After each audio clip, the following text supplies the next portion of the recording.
bem-vindos ao Chá de Trovão e vamos falar da segunda temporada de Made in Abyss. Eu sou o Thunder e, pô, que felicidade, cara. Que felicidade que a Kinema Citrus escolheu o anime certo pra trabalhar, que é Made in Abyss, e não tá tendo Yusha. Aqui é o Maurício e não que seja uma escolha muito difícil, né? Você tem Made in Abyss de um lado, tá tendo Yusha do outro. Lava dinheiro com um, dá dinheiro pro outro. Muito simples. A gente aceita lavar dinheiro com tá tendo Yusha. Pô, pode lavar à vontade. Que a próxima temporada seja só bonequinho de palito. Que não tá muito distante, né? Que não tá muito distante. A coisa tá meio feia por lá. Mas enquanto as coisas estão feias por lá, por aqui eu tô muito feliz. Honestamente, estou muito feliz. É uma segunda temporada, no caso, porque eu tô bugado, porque é um terceiro momento, um terceiro arco, vamos dizer assim. O terceiro a terceira sequência de Made in Abyss. Isso. Segunda temporada, né? Porque a gente teve um entremeado por um filme canônico, então pra quem chegou agora na segunda temporada tem que ver a primeira e o filme. Uhum. Eu até acho que se você tiver com pouco tempo, você pode ver os 3 filmes, porque como que aconteceu? Depois que terminou a primeira temporada, ia ter um filme pra dar sequência pro arco do Bondrewd. E quando eles fizeram isso, eles fizeram um filme de resumo pros 24 episódios da primeira temporada. Foi bons filmes, assim como os filmes de Madoka, eles foram bons filmes de resumo. Mas ainda assim, se você quiser ver a primeira temporada completa, 24 episódios, ou 25, eu não lembro exatamente quanto foi. Não foi 20. Não foi? Foi 3 episódios? Nossa, meu Deus, eu tô loucão, então. Deixa eu ver aqui, cara. Eu perdi, então, minha... eu tô confundindo. É verdade. É verdade. Eu pensei que era... quantos episódios eram. Ai, cara, deixa eu ver aqui. Eu acho que eu realmente fiz essa canelada aqui. Abrindo o My Anime List neste exato momento. E, sim, 3 episódios, perdão. 3 episódios. Eles resumiram 3 episódios em 2 filmes. Ficou muito bom. Mas ainda assim vale ver os 3 episódios. Depois você vê o terceiro filme, que é o arco do papai. E agora você vem pra segunda temporada pra falar dessa cidade do... Como que é? Cidade do Ouro? Né? A Cidade do Ouro com algum negócio de sol que eu não entendi exatamente. É a Cidade Dourada. Isso! É uma das lendas do Abyss. É como se fosse uma... não é bem um Eldorado, né? Porque a mitologia do abismo é diferente. Mas é uma cidade mística no fundo do abismo, onde a quem alcançar lá aguardam riquezas e tudo mais. Uhum. E o inferno na Terra, como a gente viu. Né? Porque uma coisa muito interessante dessa segunda temporada de Made in Abyss, que eu não sei da primeira, mas nessa segunda eles estão trocando a ordem dos eventos do mangá. E não a ordem cronológica, mas a ordem da explicação dos eventos. Porque quando a gente vem do material original do mangá, a gente primeiro tem todo o acompanhamento cronológico da equipe da Rico, descendo lá com o Reg e a Nanati até a Cidade Dourada, conhecendo aquele pessoal. Fica um tempo lá, e depois lá, quando já estão se desenvolvendo os conflitos, que a gente vai ter flashback daquele pessoal que a gente está vendo agora em concomitante. Uhum. Isso associado a outras coisas do mangá, torna essa parte de Made in Abyss um tanto quanto confusa. E o que eles estão fazendo agora de fazer essa associação, que inclusive é muito legal, porque você vê um comparativo de 2 grupos chegando ao mesmo lugar em 2 situações distintas, 2 grupos muito distintos em todos os aspectos, mas eles estão conseguindo fazer esse paralelo que está muito interessante, tornando muito mais didática a situação. Tanto para você já estar mais fresco na memória alguns acontecimentos quando ele acontecer, inclusive já dá a explicação prévia de algumas coisas. Quem está prestando um pouco de atenção no design de alguns personagens já começa a perceber algumas coisas ali dos 2 grupos e onde eles estão. Uhum. Pra que sutileza, né?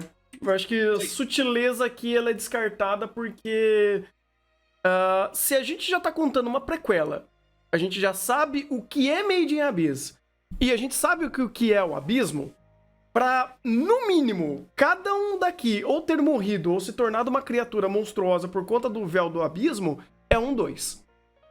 Tipo, é muito fácil. É muito fácil você falar, daqui ou ninguém sobreviveu, ou eles foram desconfigurados por conta do abismo e eles são parte daquela sociedade ou daquela região, né? Porque quando a gente viu essa primeira tropa... Nossa, eu ia falar tropa de exploração. Nossa, eu quero muito me bater. Meu Deus do céu. Não vou falar nada. Nossa, eu me senti horrível agora. Mas essa... Meu Deus do céu, perdi a linha de raciocínio. Mas esses exploradores aqui, esses desbravadores, onde eles foram pra lá porque eles sabiam que esse lugar poderia existir, sendo uma aposta. Eles são aventureiros, então eles compraram isso daí, meio que essa passagem só de ida, e é sobre isso, sabe? E é muito legal que nesse começo você não tem muito o que eles são, sabe? Talvez um pouco mais de empatia com uma das personagens ali de cabelo vermelho. Deixa eu ver qual que é. Putz, eu acho que o nome. O My Name List. Personagem Made in Abyss nesse pedaço é muito nome esquisito. Tem um outro problema. Se for o que eu tô pensando, o My Name List já dá spoiler do nome dela. Então. Eu não vou dizer o nome. Provavelmente ele dá spoiler, sim. Sim. O My Name List já está spoilando quem é esse personagem, então não veja o nome dela. Ou se o anime falou e você lembra, não associa com o My Name List. Você já vai tomar spoiler. É aquela coisa, né? A gente não sabe bem quem eles são, mas conhecendo o que é o abismo, conhecendo o que são os exploradores do abismo no tempo presente do anime, e se vendo que eles estão no passado, eles são os primeiros exploradores de caverna. Eles são os primeiros a ir para aquela ilha, colonizar a ilha em busca dos seus tesouros. E pelo passado dessa personagem e o contexto que a gente tem, a gente consegue entender mais ou menos quem eles são, até por um pouco do contexto do próprio filme do papai, quando a gente entende como é que é o recrutamento desse pessoal que vai para as cavernas e tudo mais. Então é gente que tá muito mal na sociedade, não tem lugar para ir, por N motivos, tá todo ferrado. E para eles, de fato, é uma opção melhor ir para um abismo dos infernos desconhecido, altamente letal. É melhor do que ficar onde eles estavam. É uma coisa que até no próprio filme do Bondridge, ele tem uma conversa sobre essa imoralidade, né? Porque a situação é tão desumana em cima e tão desumana embaixo que você literalmente, no caso do filme, pouca ou nenhuma chance de escolha. Aqui tem uma chance de escolha. A personagem, inclusive, você tem um contexto extremamente pesado sobre a primeira impressão que você tem sobre o que tá acontecendo com ela. Passa-se dá uma transição de cena.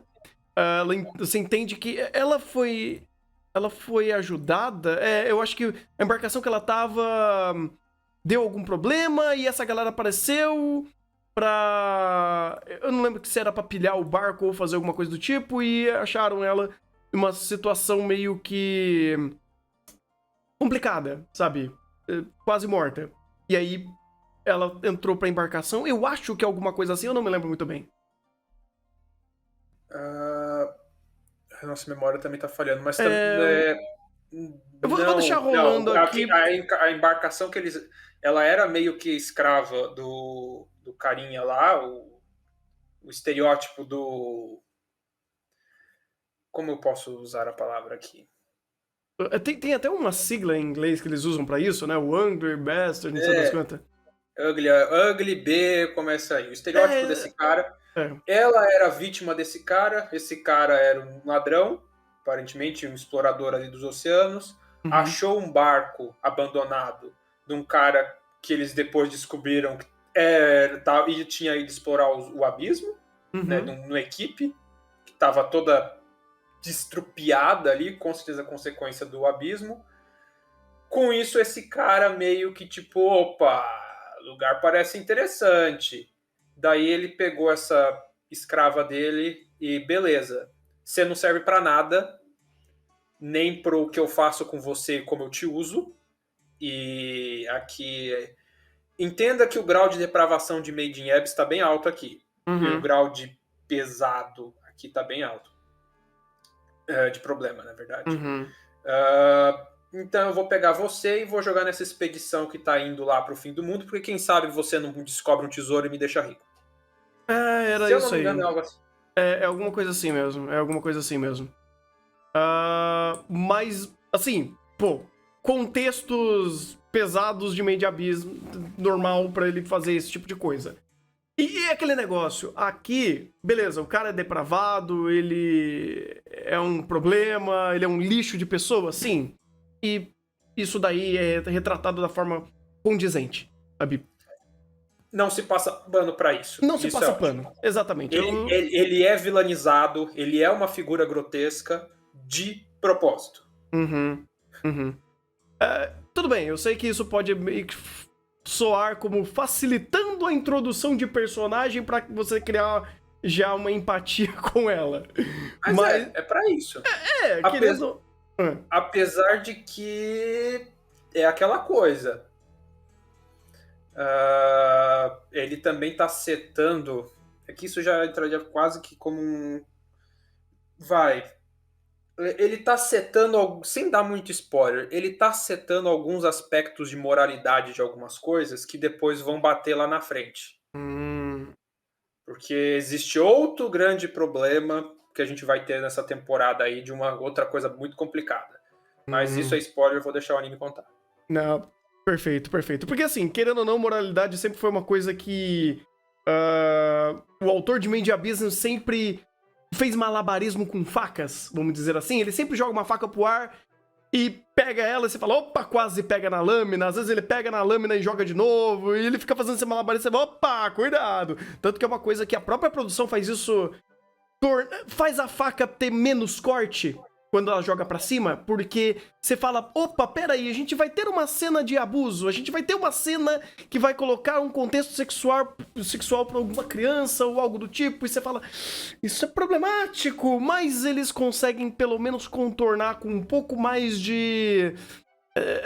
um pouco mais de dedo, sabe? Fazer a coisa sem descambar, com um pouco mais de noção, sabe? Que o contexto é pesado, é difícil de falar sobre isso, e a obra vai ter esse aspecto e a gente vai ter que retratar isso de uma forma que não vai ser, sei lá, doentia. Ou que vai tentar explicar que isso tem um valor narrativo ou é mais complexo do que é. Porque é algo pesado. Eu não acho que o Made in Abyss ele é uma melhor obra pra fazer isso. Assim, sei lá, como o Wonder Egg, por exemplo. Mas ele tem. Ele coloca esses parâmetros algumas vezes pra dar esses tons morais ou pra criar conflito, né? E eu acho que isso daí vai ser muito melhor conversado mais pra frente. Porque já falaram que vai ter coisas complicadas e o próprio episódio 4, que eu ainda não vi, já falaram, opa, vai começar. Então a gente deixa pra falar de pontos a pontos. Na verdade, vai aqui. começar. Não vai. Não é Não no vai? episódio 4 que é a ponta do iceberg, que é o fundo do iceberg dessa segunda temporada. Nem perto. Ih, rapaz! Porque tem gente que tá achando que tá vendo uma personagem nessa brincadeira de passado futuro, tem gente que achou que acha que tá relacionando uma personagem passado e pro futuro, mas não tá. E quando vê o que aconteceu ali, o negócio foi feio. Ok, isso é complicado. Isso é complicado. Mas é aquele negócio, eu acho que depois de sair do arco do papai, esperar pedradas é o mínimo, né? Porque... É que aqui... a gente tem uma segunda pedrada, mas ela é diferente. Ela não... ele vai retomar alguns aspectos emocionais daquilo ali. Inclusive, para quem viu o episódio 4, já viu o começo do problema, do aspecto emocional da qual ele vai retornar. Uhum. Mas ele vai também abordar por outros pontos. Para quem tá até o episódio 3, já ficou bem claro que aquela cidade que o Rick e o Reg estão foi fundada por esse pessoal que veio antes. Por exploradores, que não necessariamente aquele grupo, mas que conseguiram descer até lá, Uhum. viraram Narates e viraram Narates pelas regras daquele local em específico que desafia as leis do abismo, que inclusive é um conceito muito interessante, porque Uhum. você, entre aspas, cria um porto seguro, não tão seguro assim lá dentro. E você tem esse lugar criado por essas pessoas. Eu acho que isso todo mundo já entendeu, certo? Sim, acho que isso daí ficou fácil de perceber.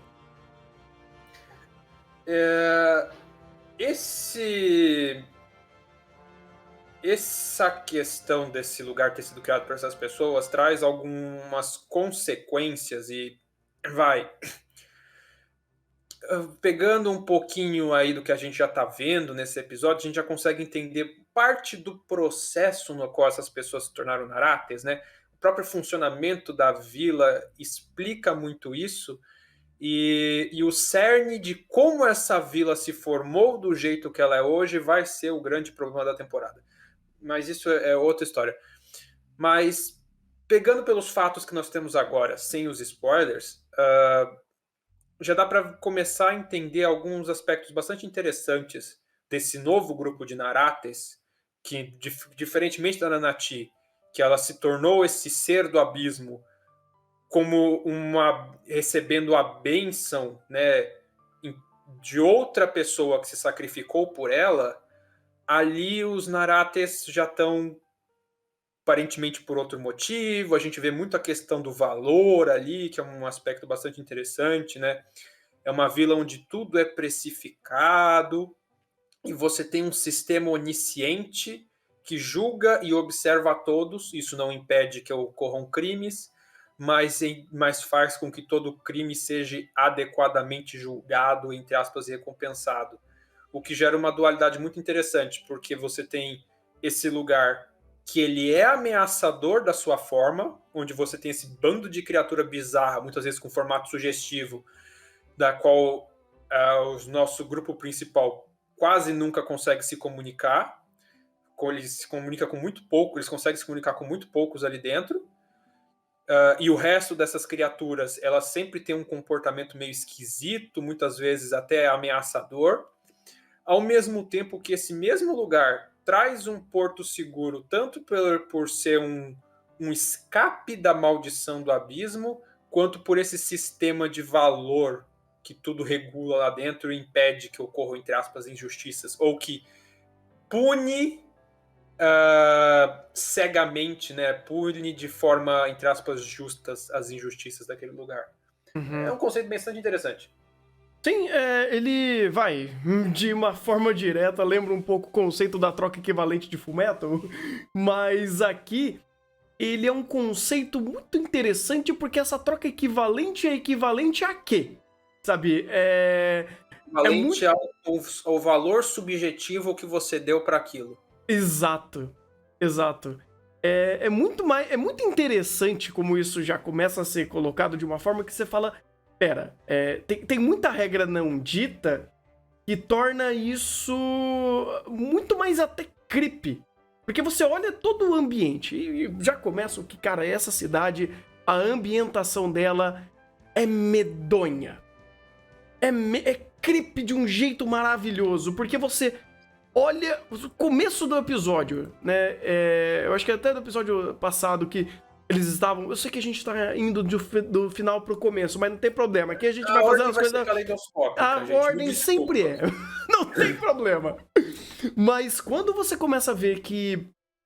O que eles estão vendo e falam, pô, mas tem muita parte humana aqui, e ele começa a associar essas paredes, essa textura aí esquisita com corpos humanos.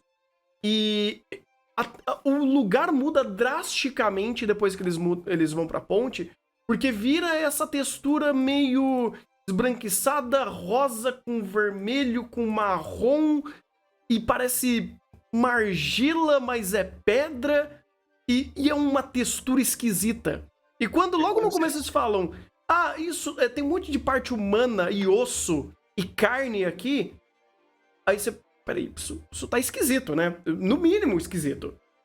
Aí vai andando, você vai adentrando melhor no lugar e fala, poxa, esse lugar parece o corpo de alguma coisa.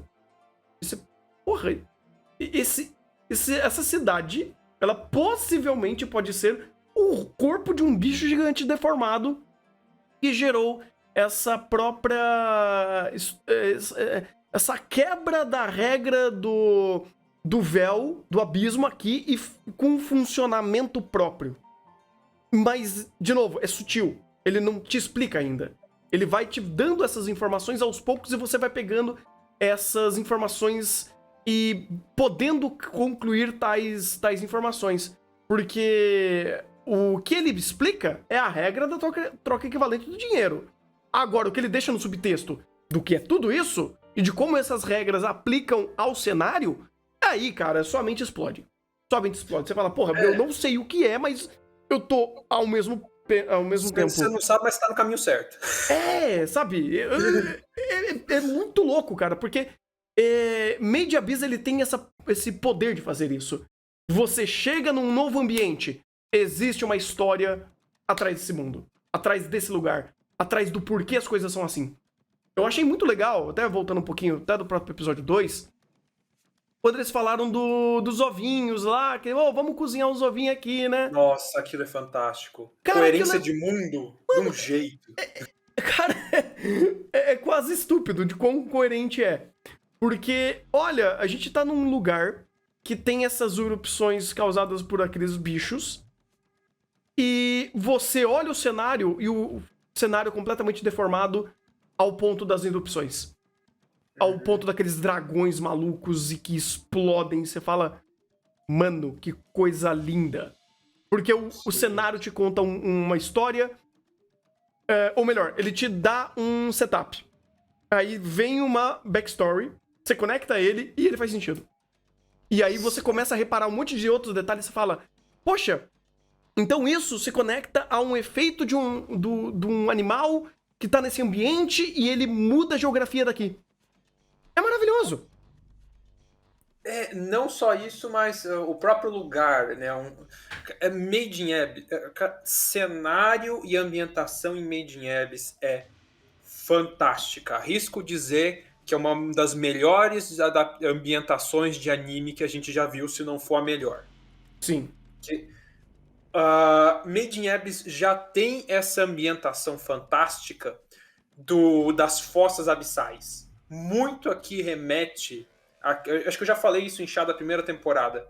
Muito disso daqui remete àquelas questões das fossas abissais. E a gente via isso muito na primeira temporada. Ia descendo, as criaturas iam ficando mais esquisitas, o lugar ia ficando mais escuro e tudo mais, até que eles chegaram no fundo do fundo e desceram para a parte sem retorno.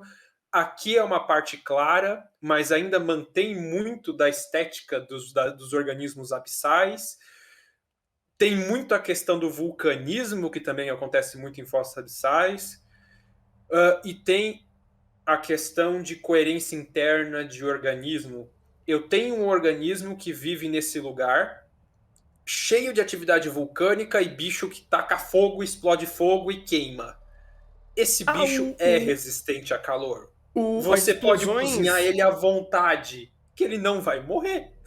Inclusive, as explosões, ela é a causa natural, não é os dragões, eu confundi. Uhum. Porque... O dragão também pode causar isso. Sim, ele pode causar, só que ele também tem resistência a esse veneno, a esse enxofre que é gerado por essas explosões, e ele também gera... Eu não sei se é enxofre ou alguma coisa assim, eles falavam que era veneno, mas provavelmente é enxofre. Enxofre, alguma coisa assim. Lava.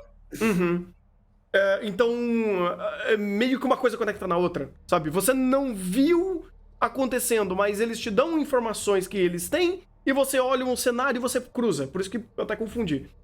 Mas, né, desculpa ter te cortado só pra corrigir uma coisa que eu tinha falado errado. Não, mas é isso.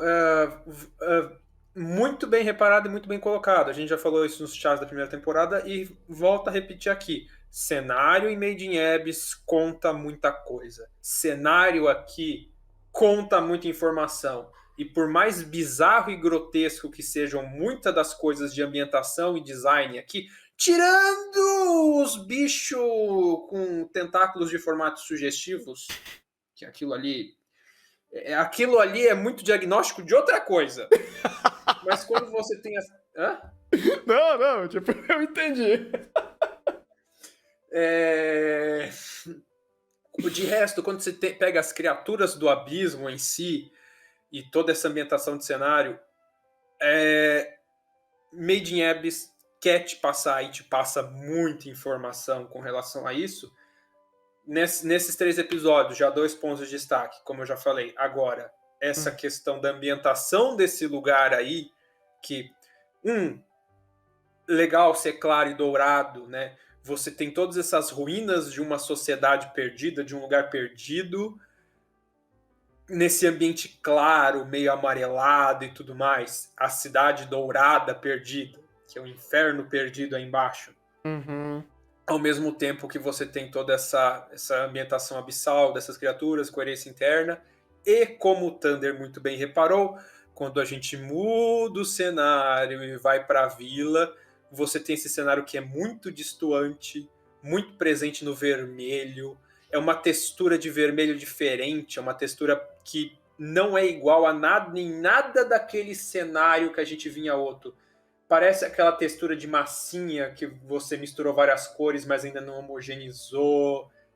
É um negócio assim que é bem característico. Eu posso dizer que é até proposital para algumas coisas de ambientação que Made in Abyss vai colocar mais para frente. E um ponto super positivo que eu tenho que dar disso em relação ao mangá. O mangá, por ser preto e branco, muito dessa ambientação, até do desconforto que essa ambientação te traz, não te passa muito no mangá. O que o anime está fazendo aqui, pelo simples fato de ter botado palheta de cor e texturização, já consegue passar mais informações e passar mais o tom do lugar do que o mangá. E isso é fantástico. Cara, tem muita coisa que eu olho, eu fico meio que... será que eu tô indo longe ou eles pensaram nisso? Por exemplo, quando eles deram a informação que pode ser um bicho, pode ser um animal, pode ser uma criatura, isso daqui, eu acho muito interessante que você tem essa ponte feita com textura muito parecida com coisa de dentro, você tem uma clareira dentro dessa ponte, e você olha esse buraco que eles criaram dessa torre, e o que escorre é apenas uma textura mais avermelhada. Então, caralho, isso daqui é uma tripa que saiu do bicho? Sabe, uma tripa que gerou essa ponte e fez isso? E que parece que inclusive veio de dentro pra fora?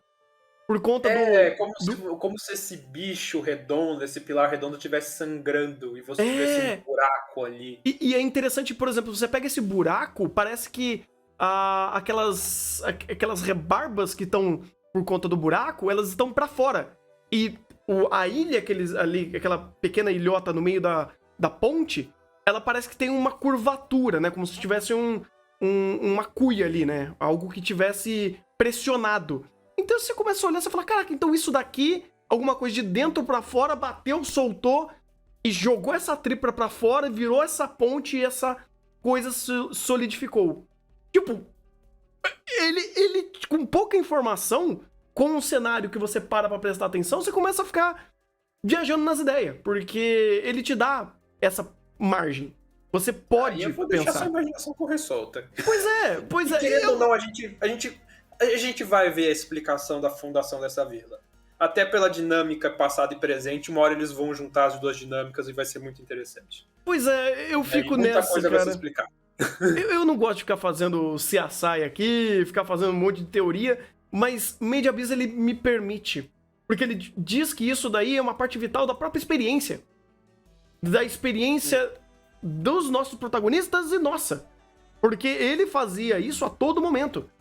No episódio 2, por exemplo, ele fez sobre isso quando ele passou perto daquela cidade, quando eles estavam antes de entrar na cidade. Onde teve as erupções, os dragões, eles sendo roubados, eles fazendo todo o CSI de descobrir quem roubou o apito, todos os sinais que foram deixados. Então, querendo ou não, a ambientação e as regras daquele mundo importam. Importam e vão fazer a dinâmica de como funcionam ali. Até, nossa, a parte do cabelo e escondendo o cabelo dentro do corpo de uma espécie de um coelho. De novo, extremamente gore, o que Made in Abyss consegue fazer, as coisas nojentas pra caralho. Gore kawaii. Você vê um bichinho fofinho, parece um bichinho de pelúcia. Eles tiram, abrem as tripas, aquele negócio vermelho, eles explicam o que é e você fala... Ok. Mas é uma coisa que Made in Abyss sempre fez. Sim. O gore kawaii. O gore kawaii. É o gore fofo. O gore kawaii é foda.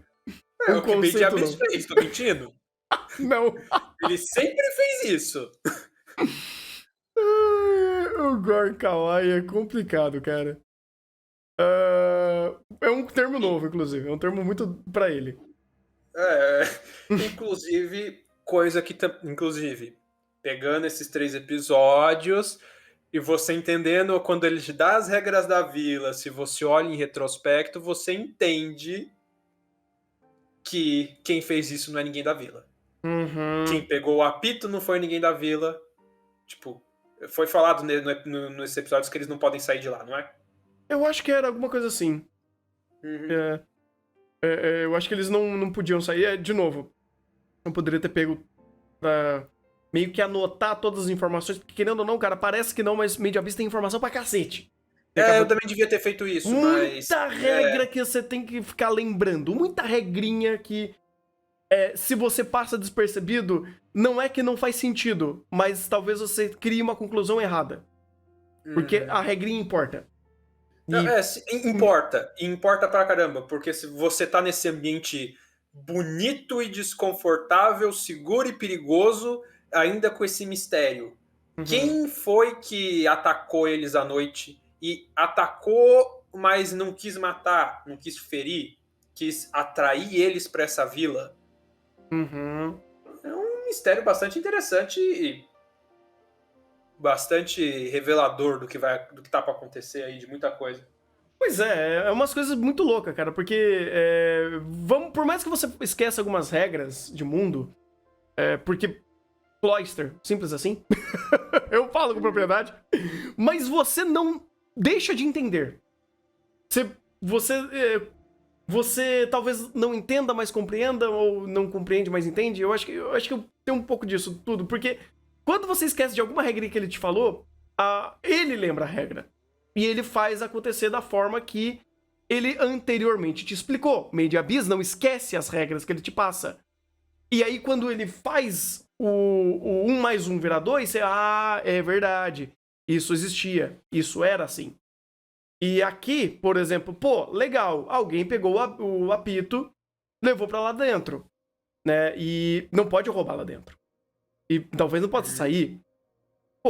Então, como que faz pra conseguir ter mais moeda de troca aqui dentro? São 3 crianças e um animalzinho novo aqui dentro. Ou seja, mais coisas para trocarem. Mais coisas para serem comercializadas. Porque, como eles falaram, você comercializa o que você quiser aqui dentro. Sim, literalmente você pode se comercializar. Como exatamente. A gente já viu alguns fazendo ali. Uhum. O cara que gosta de ser pisado. Então, o valor dele ele paga para ser pisado por coisas fofas. Pois é, cuidado, chat.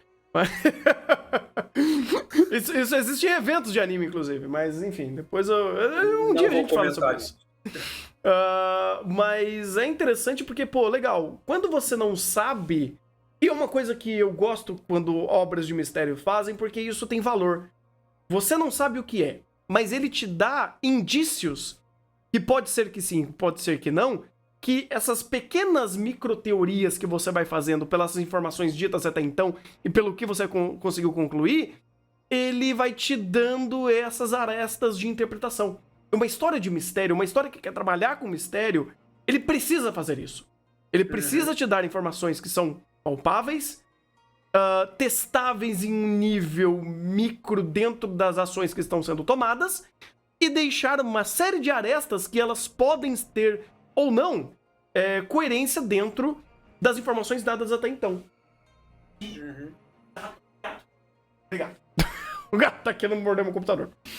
E quando isso vai sendo feito aqui, principalmente misturando o mistério de quem roubou o apito e o que é esse lugar, você vai tendo esse mix de coisas. Você vai tendo esses mixes de situações que estão sendo criadas para te explicar sobre a regra desse mundo. Essa regra pode te dar possibilidades de quem foi que roubou o apito e o melhor, e o mais importante, o porquê fez isso. Então, isso é interessante porque você tem formas de continuar dentro desses mistérios, porque o anime te dá essas informações. Ele te dá esse quebra-cabeça, ele te dá as peças do quebra-cabeça e você continua montando eles. E até tendo situações que ele vai te mostrando o que acontece quando erros são cometidos aqui dentro ou regras são quebradas. Então, causa e consequência existe. E de novo, o Gore Kawaii, né? Quando a regra é quebrada como? O bichinho fofinho estourando como uma pelúcia. De uma forma extremamente creepy, gore, o intestino do bicho quase sai pra fora, mas ainda é um bichinho de pelúcia fofinho. O Gore Kawaii, pô, é um termo muito bom. Eu não consigo tancar mesmo assim, sei lá, eu honestamente não sou muito fã de coisas gore e quando essas coisas começam a aparecer eu falo, ok, Made Abyss, você vai me deixar mal. Made Abyss ele sempre fez isso e vai fazer isso o tempo todo. Cara, na primeira temporada com o braço da Rico, ai meu Deus do céu, velho, aquilo me fez mal. Aquilo me fez muito mal. Se prepara. Eu sei, eu imagino. O Olavão ia ficar feliz com essa temporada. Porra. Teremos coisinhas interessantes sendo comidas essa temporada. Ok. Mas, cara, isso tudo só é permitido porque a Kinemacitos está fazendo um trabalho muito bom. Porque tem bons animadores aqui, o estúdio, ele é um estúdio muito competente. É um estúdio meio que novo também. E, principalmente, o Masayuki Kojima, que é o diretor, o cara tá fazendo um trabalho maravilhoso. O cara tem uma galera trabalhando com ele que é brincadeira, é absurdo. Porque, por mais que essa temporada nitidamente não tenha a qualidade de um filme, como a gente viu com o filme do papai, o que ele te entrega por perspectiva de ângulos melhora muito. E, principalmente, cenário. O que eles estão entregando de cenário é absurdo, cara. E volta a ser consistente dentro de tudo que a gente já viu de Made Abyss. De novo, ainda o gap é um pouco maior do que era a temporada passada, do que foi o filme, obviamente porque é um filme, mas não tá devendo em nada produção. Nada. O próprio bicho de CG que eles usaram ali pra passar informações do episódio 3 inteiro, como ele era vivo, assim como muitos outros seres que já apareceram aqui, qual que era o nome dela? Aquela... Puxa vida... O quê? A da primeira temporada, aquela... Deixa eu pegar aqui. A Ozen. Ozen. É a mesma ideia. Pô, é um bicho creepy, é um bicho esquisito, mas ele se move de uma forma própria, ele tem os seus próprios sons, ele range, ele é vivo e ele tem a sua própria forma de mostrar esses estímulos visuais e sensoriais que ele tem. Sabe? Ele mexe, ele fala, ele faz barulho, ele é vivo na sua tela. E é muito mais fácil de perceber ele porque ele tá em primeiro plano. Mas os outros bichos fofinhos, creepy pra caralho, também é assim. Também é um amontoado de carne esquisita que cada um tem a sua própria textura, a sua própria forma física, suas próprias cores. Ele tem uma forma muito fácil de você associar, né? Ele combina muito bem nesses visuais coloridos, ele não destoa. É diferente de um monte de obra que às vezes cria um monte de seres esquisitos, mas eles são muito distantes um do outro. Aqueles meio que tem uma forma até muito padrão, sabe? Ele é uma gosma gigantesca de carne. E aí, alguns têm acessórios, alguns têm máscaras, chifres e coisas do tipo. E ele mantém mais ou menos esse formato cilíndrico, vamos dizer assim. É, o monstro peludo genérico, a maioria deles. Com suas diferentes cores, acessórios e tamanhos, mas ainda é Meu Deus do céu. Sim, e ainda é cefálico. Muito cefálico. Aquele azul ali, eles não tiraram. É desnecessariamente cefálico.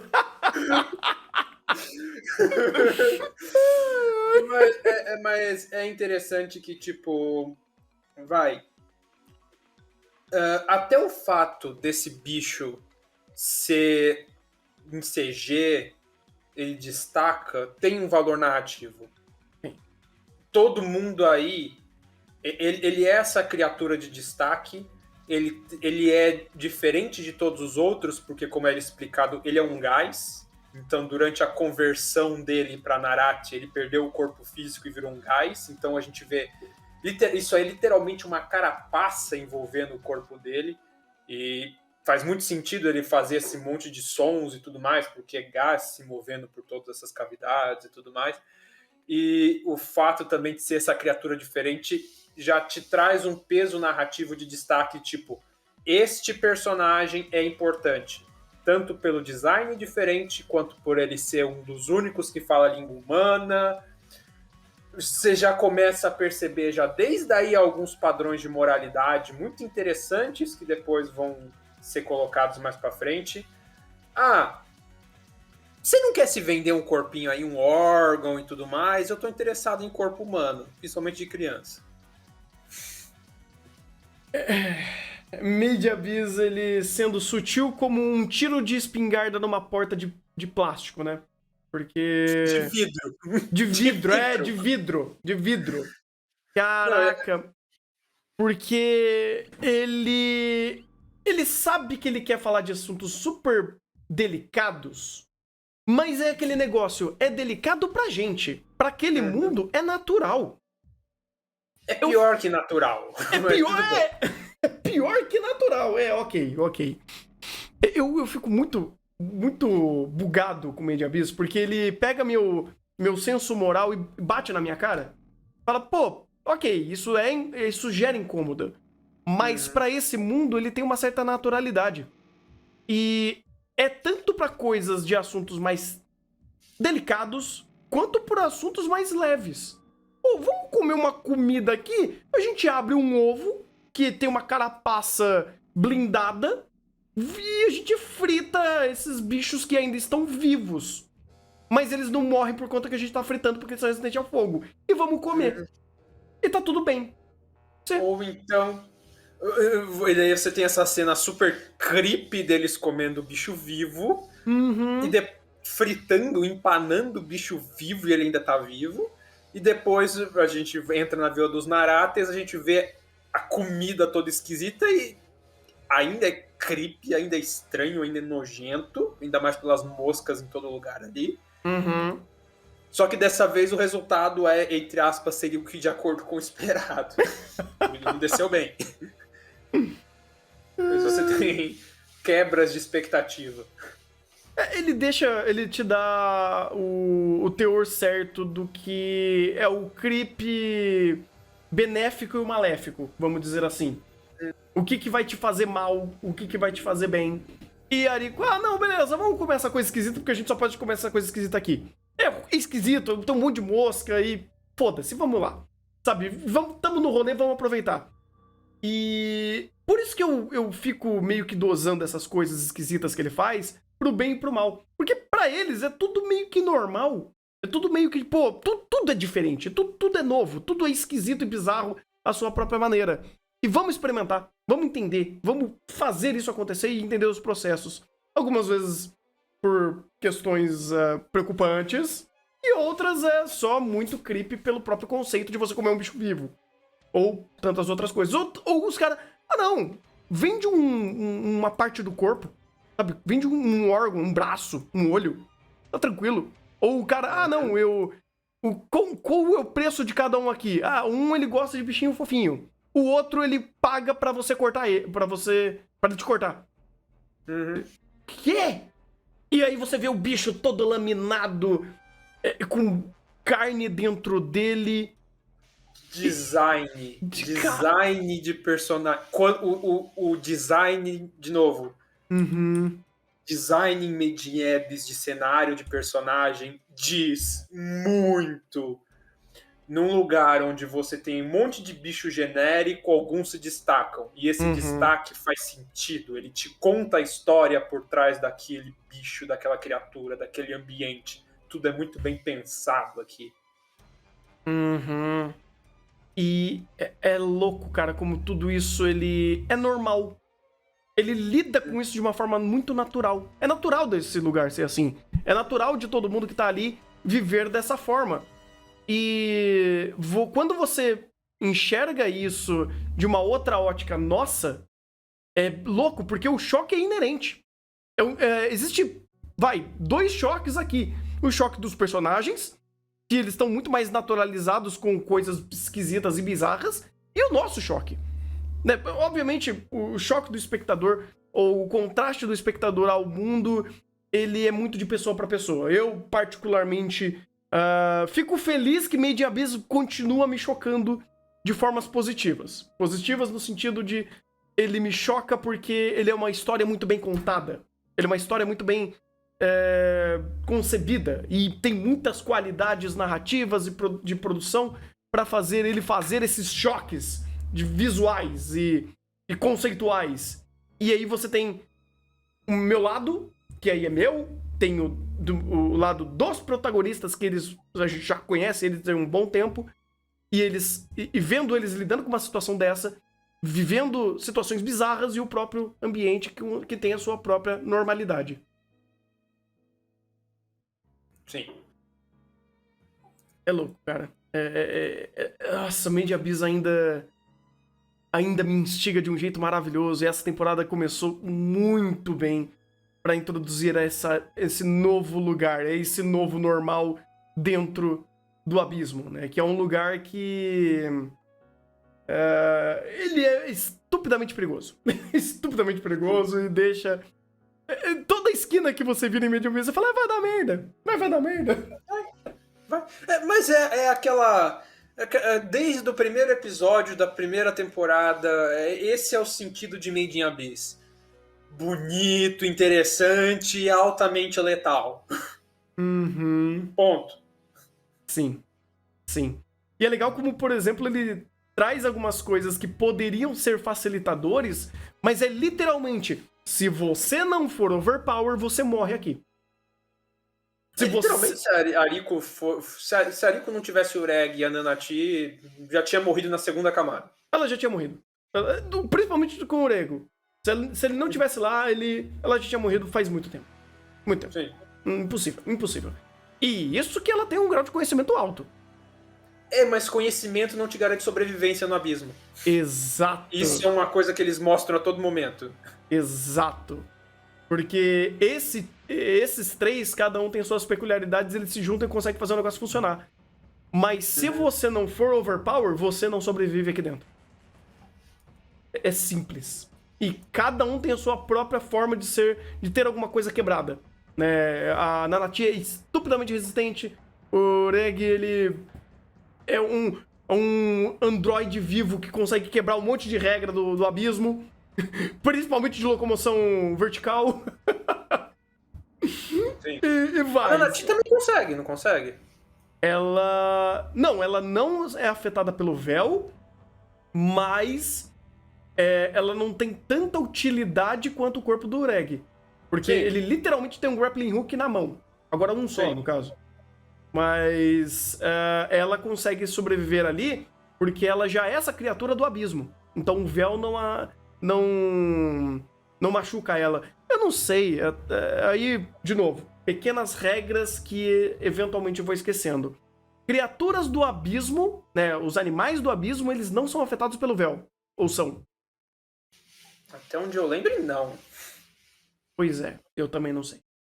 Mas Porque... Pode falar.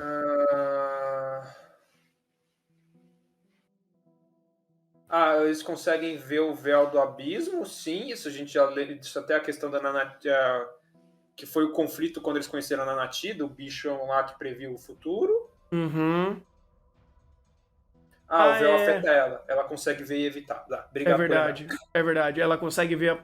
É porque daí é aquelas coisinhas, aqueles pequenos detalhes, né?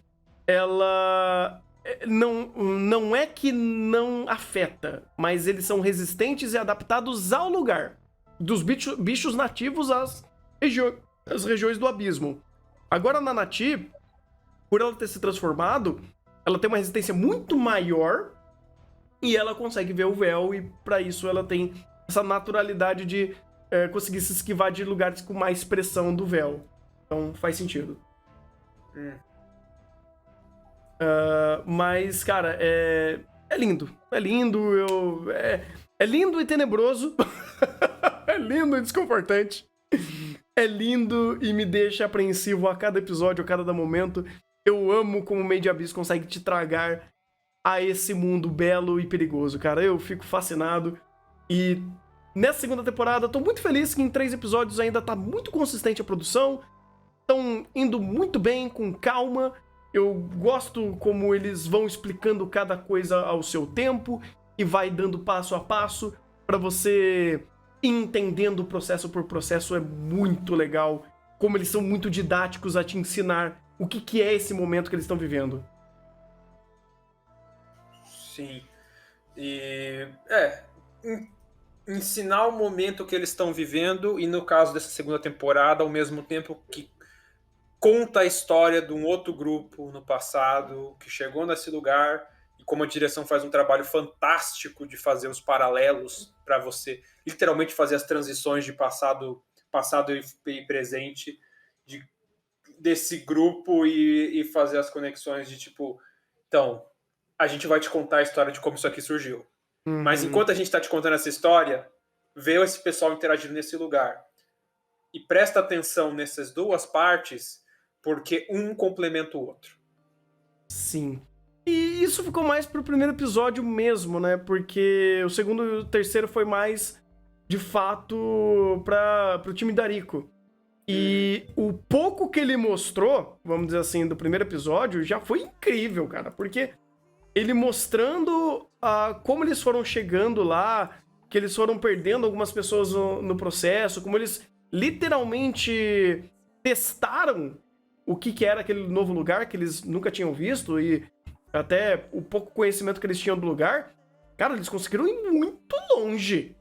Muito longe. Sim. Eles passaram todas aquelas camadas com aquele time quase completo e ainda assim chegando muito longe, sobrevivendo a tudo aquilo, cara.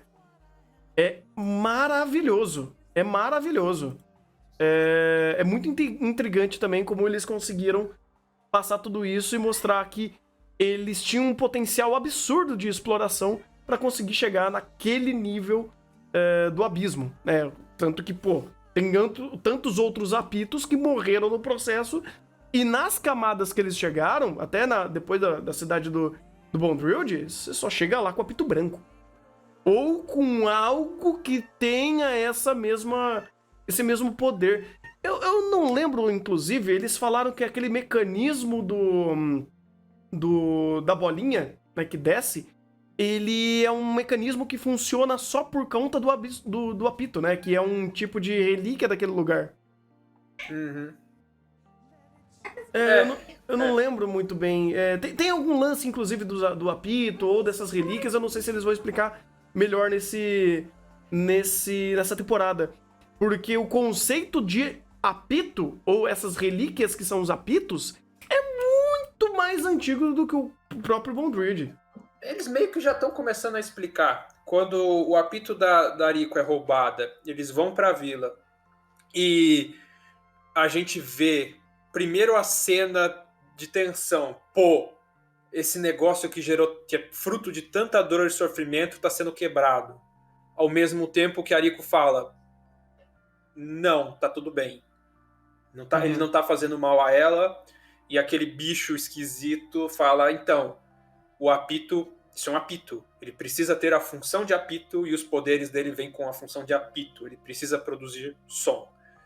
Nisso daí ele já começa a explicar um pouquinho do que é o apito, a função e algumas coisinhas desse mundo. Mas ele não vai dar explicação total, até porque a mitologia de Made in Abyss ele tem essas lacunas que até o momento não atrapalha a história. Mas isso me enriquece ela, mas ele já está começando a dar pistas do que é esse negócio, o que é esse lugar, até de, vamos dizer assim, qual que vai ser a relíquia agora que eles vão de fato estabelecer e conseguir aí e tudo mais. Pois é interessante, cara. E até o pessoal lembrando aqui do chat, obrigado, chat. Eu fico lendo vocês quando vocês fazem comentários que ajudam. Do fato de já termos visto o apito sendo utilizado em outras relíquias, e isso já existe. Isso já existe. Mas é interessante que o contraste dessa existência, pega uma galera que foi mostrada há quanto tempo atrás? 1000 anos? Sei lá quanto tempo que eles falaram, que é muito tempo. Antes mesmo da civilização lá do topo do abismo existir, da margem do abismo. E todas essas regras de mundo que os humanos eles começaram a mover, até a minerar, a conseguir pegar, né, trazer do abismo para cima e estudar, já tem há muito tempo. Então é muito louco que isso daí ele já é uma mitologia, uma regra desse mundo, ou desses submundos, vamos dizer assim, porque dentro do abismo tem cada camada que tem as suas próprias regras. Isso daí já vem de muito tempo. E é até legal, porque eu imagino que essa temporada pode fazer mais disso, é mostrar como que era e como que é. Como que a expansão dos humanos e até a evolução tecnológica que eles tiveram nesse tempo, e as informações que eles conseguiram com o tempo, que eles conseguiram aprender mais e moldar melhor através de ferramentas. Mais ou menos que essa temporada vai se focar em outras coisas, mas que agora eu não vou lembrar os certinhos detalhezinhos do mangá, mas provavelmente talvez sutilmente fale um pouco disso, mas o foco vai ser outro. Imagino. O foco é essa personagem escondida aí, a ladra que roubou as coisas. E uma ladra que rouba as coisas no lugar onde você tem leis que impedem o roubo, ou próximo a isso, e que está associada a essa vila, já também explica algumas coisinhas. Eu sei que o objetivo final é dar pedrada. Sempre foi. Mas vai ser interessante de ver como que eles vão fazer isso. Eu acho que, eventualmente, a gente vai entender melhor essa tecnologia rústica que existe no abismo. Eu acho super interessante. Acho muito legal como eles trazem essas ideias de relíquias que têm funcionamento próprio às vezes, não por magia, mas por um tipo de tecnologia ou alguma coisa assim, sabe? Acho muito da hora. Eles não precisam explicar o que faz, mas é legal porque enriquece o mundo, né? Você cria uma atmosfera mística, mas ainda assim com regras, e que é aquela coisa que a gente já falou várias vezes, né? Permite você virar a esquina. Você enriquece aquele mundo, cria detalhamento, cria nuances, cria mecânicas diferentes e bastante interessantes que enriquecem a sua narrativa. Desde a primeira temporada, desde o primeiro episódio da temporada, a gente sabe desse sistema de castas, vamos dizer assim, dos exploradores de caverna, no qual os apito brancos são top do top de linha. E desde o começo a gente vem ouvindo falar quão difícil é e quão é especial o apito branco em si.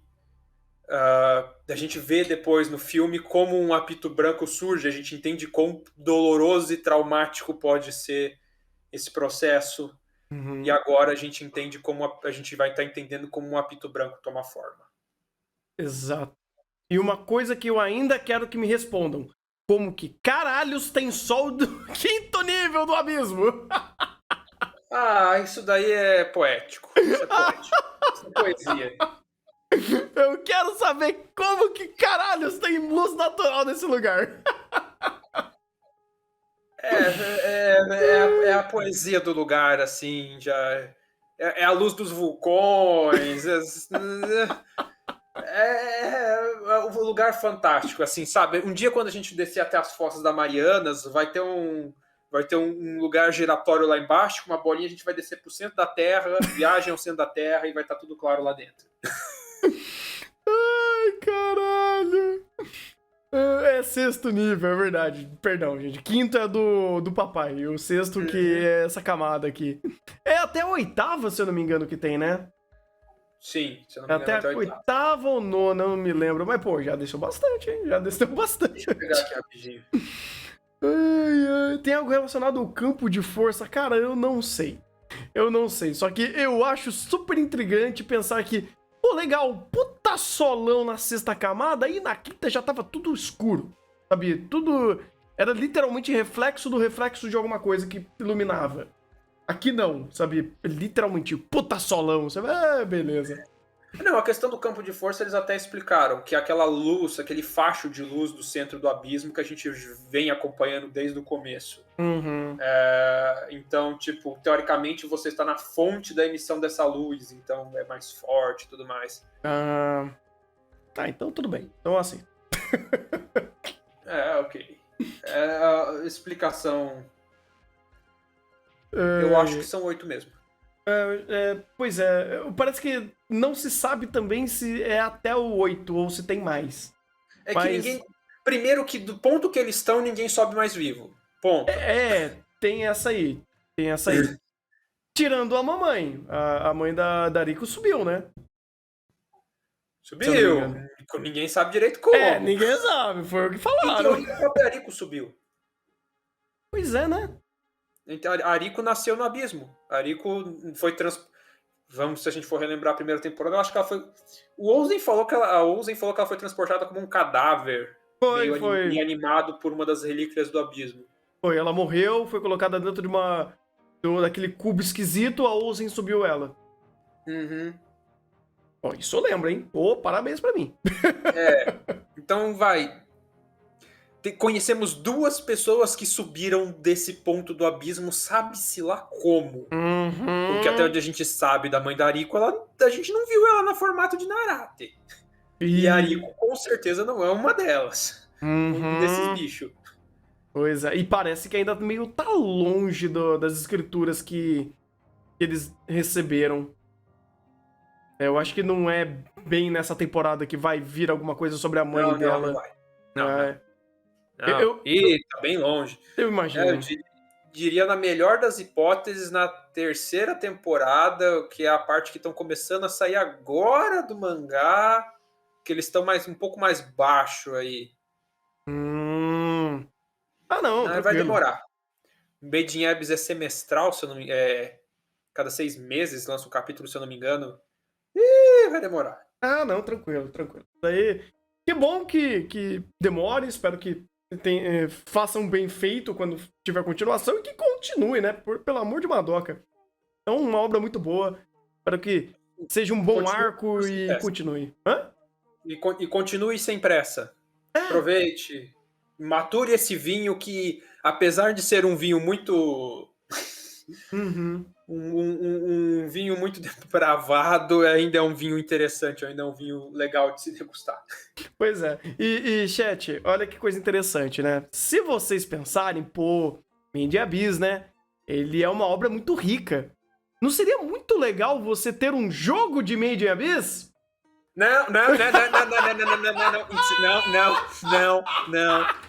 Não, que eu no Minecraft, principalmente agora que nós temos o update, já passou o update das cavernas, que o Minecraft tem um limite de altura muito maior e tem camada negativa, eu consigo no Minecraft fazer um abismo de melhor qualidade.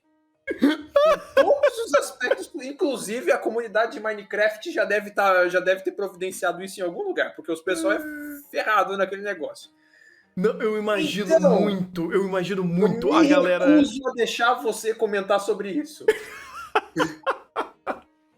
Não, pô, eu ia fazer 2 comentários. Primeiro, muito pertinente isso. Eu acho que a galera da comunidade de Minecraft, depois que viram aquela atrocidade do jogo de Made in Abyss que vai sair, aquela coisa medonha, eles olham e falam: opa, hold my beer, deixa eu fazer a versão certa de Made in Abyss e faça um mod de Made in Abyss pro Minecraft melhor.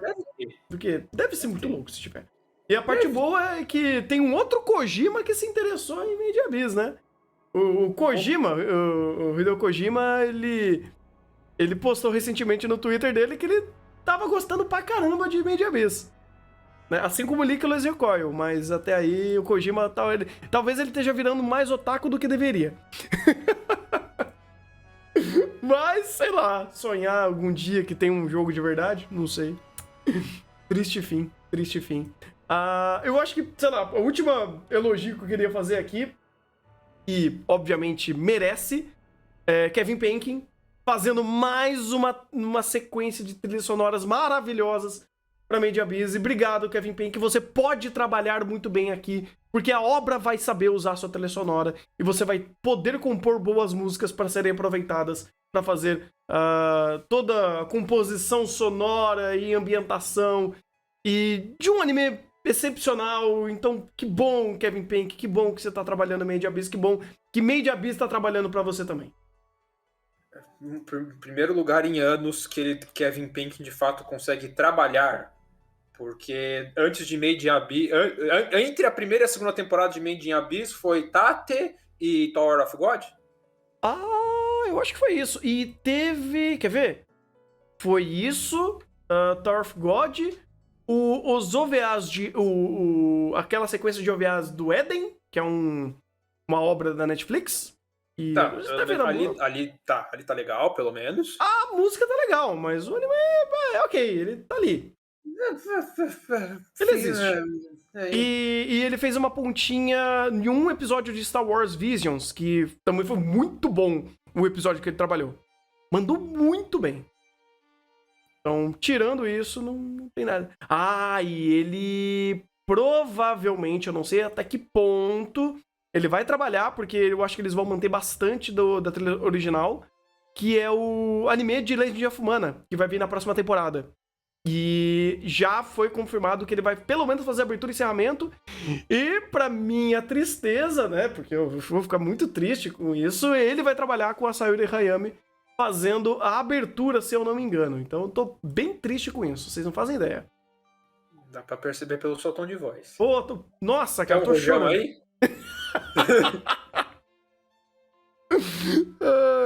Mas de qualquer forma, cara, eu queria dar esse parabéns pra ele, assim como pra toda a equipe, que eles estão trabalhando bem demais. E que bom é ver um bom anime como Made in Abyss saindo, cara. Nossa, fico muito feliz. Sim, uma das melhores produções que a gente tem em anime. Que bom que o Kinema Citrus está sabendo dar valor àquilo que vale a pena. Obrigado. Continue demonstrando valor assim para obras boas. E se quiser pegar aquele monte de obra legal da Shaft que tá encavalada lá e pegar para você, Kinema Citrus, estou aceitando. Pode lavar mais dinheiro com Tate no Yusha, pode pegar outras merda aí pra lavar dinheiro, mas traz uns animes. Puxa vida, é verdade, cara, é verdade. Espero que tenha novos bons projetos deles, porque recentemente foi só... Nossa, foi Card Fight Vanguard, Tate no Yusha, Show by Rock, só.